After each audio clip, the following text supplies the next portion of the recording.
against Jim Jordan in Speaker's race. Without objection. In addition, there was another one from another colleague who now is leaving Congress because they said that they were calling his wife anonymously and threatening her life to the extent that she ended up sleeping with a firearm. Without objection. Okay, so here's the deal. How are we supposed to have confidence when you're sitting up here telling the Senate yesterday that it will take you 14 years before you can— In this video, we break down a heated congressional exchange targeting the FBI director and expose how political grandstanding is destroying public trust in our institutions. From accusations of white supremacy to claims of FBI incompetence, we cut through the drama to reveal the real issue, a government divided by politics, not principle. Watch as we unpack the narrative, defend reason over rhetoric, and call for accountability on all sides. I definitely take issue with a number of decisions that Donald Trump makes, especially when it comes to the people that he decides to appoint to very important positions, including this one, because I did have to make sure that I wasn't going crazy. But when I say that you are the least qualified FBI director in the history of the FBI, that is real, because you are the only one that never even served with the FBI prior to joining. Yet we are supposed to believe that you are the greatest thing since sliced bread. I didn't ask you a question. Now, what I want to go through is to talk about why you are a failure and why, honestly, we just need to tell you bye-bye. I know that you got a little upset and you put on your show for your boss because it seems like you're trying to save your job when it came to talking to Senator Booker yesterday. But let's go through some of your failures. So before you were even confirmed, and I think one of my colleague from Georgia, pointed out that you were already targeting career officials so that you could direct illegal firings. Mind you, these cases that you were so upset about, which are the ones tied to Trump, the cases came through his handpicked FBI director. And frankly, when people sit around and say things like, oh, you know, we're happy because now we feel safe. I don't know who feels safe in this country except for the white supremacists, because I specifically as a black woman definitely don't feel safe. And frankly, my colleagues have been real nice to you today, and I applaud them, but I don't have the same demeanor because I know that multiple colleagues on this side of the aisle have faced death threats. In fact, somebody tried to kill one of my colleagues. And frankly, I don't know if this FBI or under your leadership, if those people would have been caught. I don't have any confidence in you. And if we start talking about the reasons that I lack confidence, we could start with you not just wanting to acknowledge some simple facts. Simple facts like the vast majority of the threats are coming from right-wing extremism. And I know my colleagues have tried to stress this, but I decided that I would maybe do it in a different way. Number one, I have a couple of UCs. Kim Buck, one of multiple Republicans receiving death threats for voting against Jim Jordan as House Speaker. Without objection. Another one, Republican lawmaker says she received death threats after voting against Jim Jordan in Speaker's race. Without objection. In addition, there was another one from another colleague who now is leaving Congress because they said that they were calling his wife anonymously and threatening her life to the extent that she ended up sleeping with a firearm. Without objection. Okay, so here's the deal. How are we supposed to have confidence when you're sitting up here telling the Senate yesterday that it will take you 14 years before you can get the FBI fully staffed to do their jobs? You're also now redirecting resources so that they can go and play ICE agents on the streets. You're getting rid of your most qualified people. And even when it came down to somebody that you consider to be a friend, you were posted up having some fancy dinner to the extent that you posted not only once erroneously, you posted twice erroneously as it relates to catching somebody. And then you want to go and say, let me take a victory lap. Because honestly, if it wasn't for parents deciding that they were going to turn in their child, it seems like y'all wouldn't have got there, even though he literally confessed online. So I'm confused about what it is that the FBI is doing except for trying to put on a show for the apprentice, or whatever you want to call him. The day after all of this took place, there was domestic terrorism that was taking place at HBCUs. They were targeted.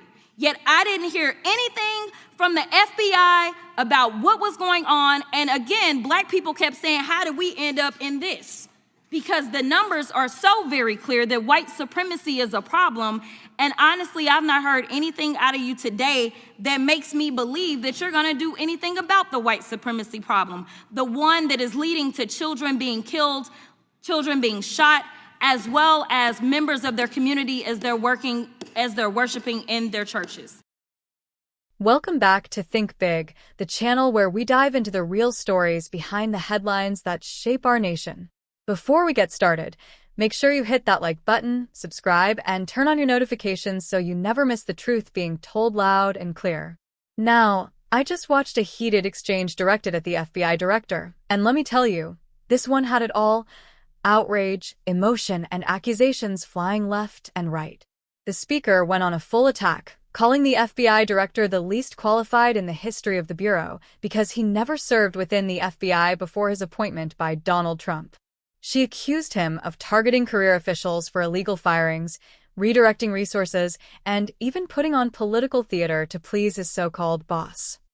She painted a picture of chaos, incompetence, and danger, suggesting that the only people who feel safe in America right now are white supremacists. Now, as a right-wing patriot, I've got to unpack this because while the passion in her words is undeniable, her reasoning exposes exactly what's wrong with Washington's political grandstanding today. First off, let's talk about qualifications. Christopher Wray may not have been an FBI field agent, but he served as Assistant Attorney General, oversaw major criminal cases, and led counterterrorism efforts after September 11th. To call him the least qualified is nothing more than political theater meant to score applause from the far-left base, not a serious critique of capability or record.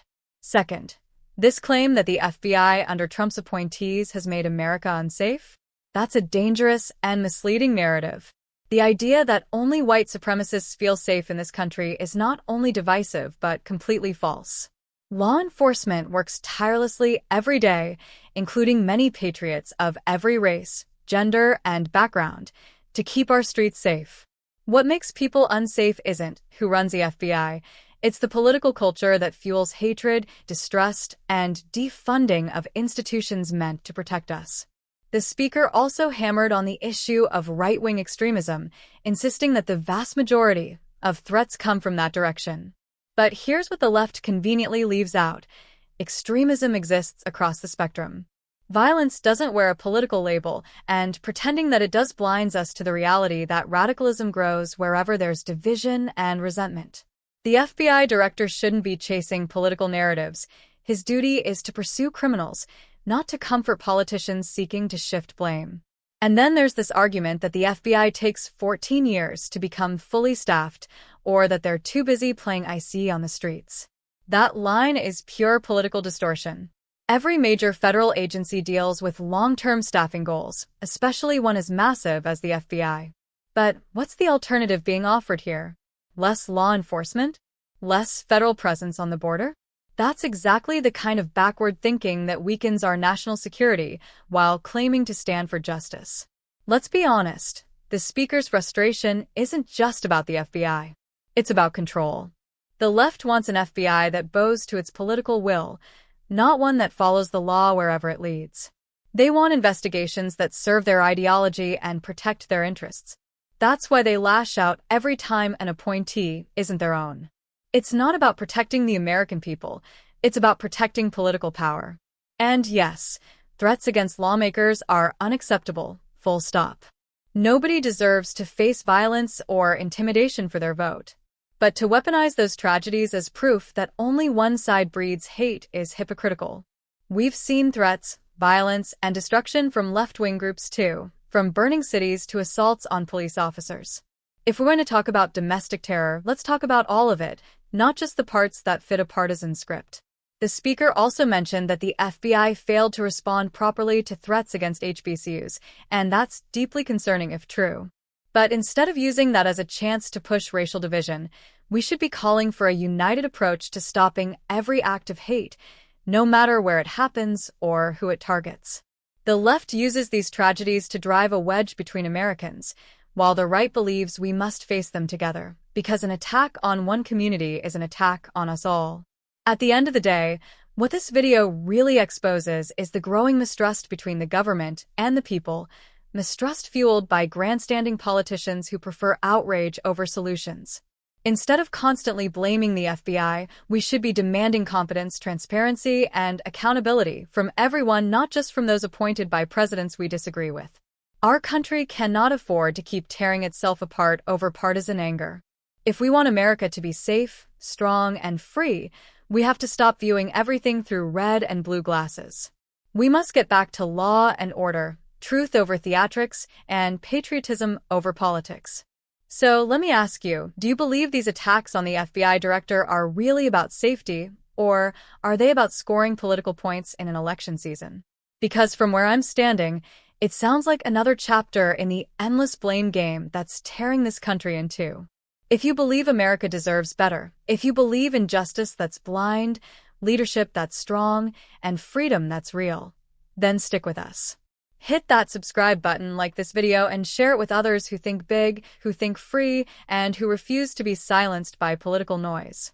Because this isn't just commentary, this is about defending the truth in a time when truth itself is under attack.